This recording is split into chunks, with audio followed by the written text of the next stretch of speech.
Hello, this is Michele Knight and welcome to your 2 weekly astrology. I'm away, so I've had to do a double weekly.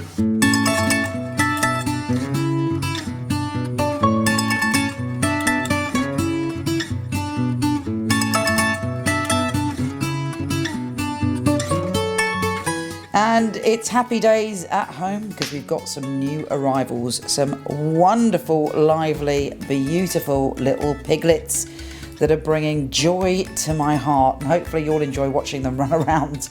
Anyway, at the beginning of this week we have a pentagram, which is incredibly spiritual and uplifting and teaches us all how to love, and most importantly it's telling you to love and be compassionate with yourself. Here is your weekly astrology.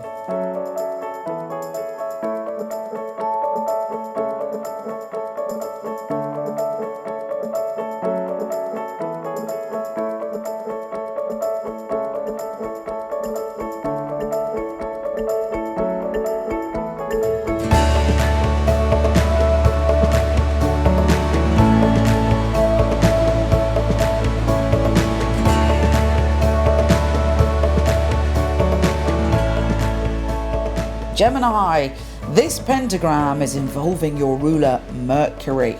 So on the 25th, there's a part of you that's very keen to explore and experience the unusual. You might be talking to someone from a different culture, you may be traveling, you may be just exploring different ideas. And also there may be a commitment connected to relationships.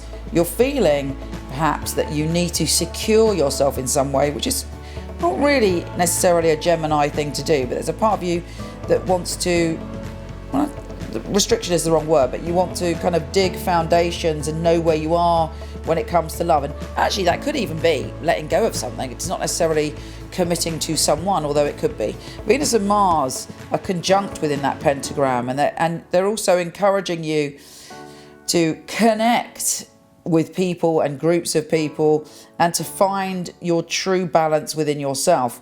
Now the moon within that pentagram is also in your sign, so it's quite emotional, but you're learning to communicate in a new way, you're learning to connect with people in a new way, and you're learning new ways to make commitments. And it's exciting, but it should feel like the most natural thing in the world. It shouldn't feel like it's a battle.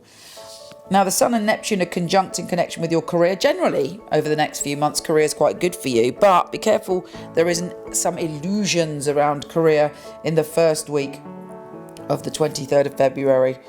You are definitely wanting to spread yourself and grow, and with a Venus, Mars and Uranus conjunction, you'll have that opportunity. And also, if you're with a partner, getting out and about, going to things, going to group events, getting the ideas that you have in common together and sharing those ideas with other people is very powerful for you in the first week.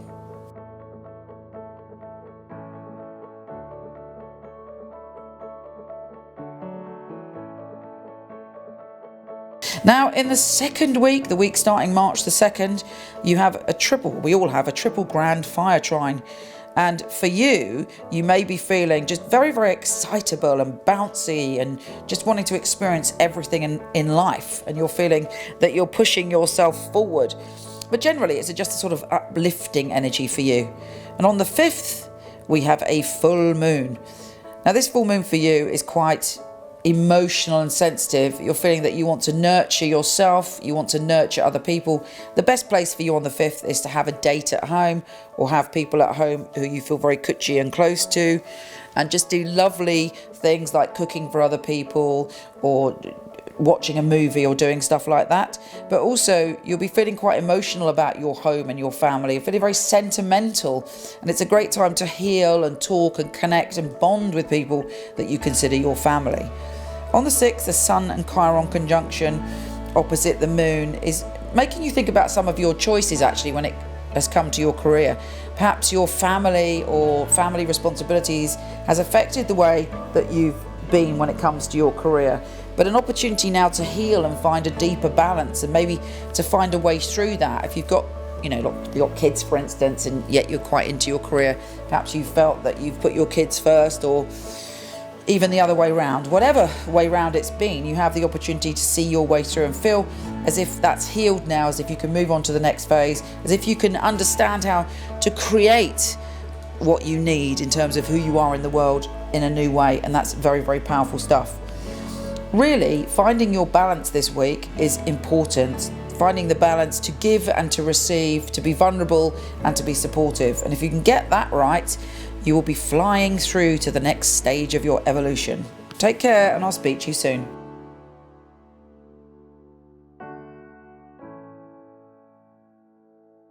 I've got a ton of free readings, articles and films on my website, so pop over and visit me, www.michelleknight.com.